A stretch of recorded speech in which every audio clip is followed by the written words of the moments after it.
आपले कोणतेही काम नीट होत नाही. हां. 2. झोप नीट मिळत नाही व अभ्यासही पूर्ण होत नाही. 3. झोप नीट न मिळाल्यामुळे शाळेत लक्ष लागत नाही. शाळेत वेळेचे नीट नियोजन नाही केले तर आपल्याला ताणतणाव निर्माण होतो. ताणतणावामुळे शाळेतले जे काही शिकवले आहे ते लक्षात राहत नाही. छानच. ठीक. बस. 1. शरीराचे आरोग्य बिघडेल. 2. झोप नीट न झाल्यास कोणत्याही कामात मन रमणार नाही. 3. आपल्या दैनंदिन जीवनाचे वेळापत्रक न पाळल्यास माणूस आळशी होतो. 4. वेगवेगळे पदार्थ खाण्याचे व्यसन लागल्यास आपल्या शरीरात आजार निर्माण होतील. 5. आपल्या शरीराला वाईट व्यसने लागतील. छान. बस. व्यवस्थापन केल्यास आरोग्यावर होणारे दुष्परिणाम. 1. आरोग्यावर विपरीत परिणाम होईल.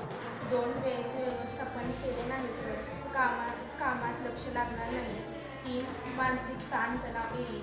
4. पुरेशी झोप न झाल्यास शिकवलेले लक्षात राहणार नाही.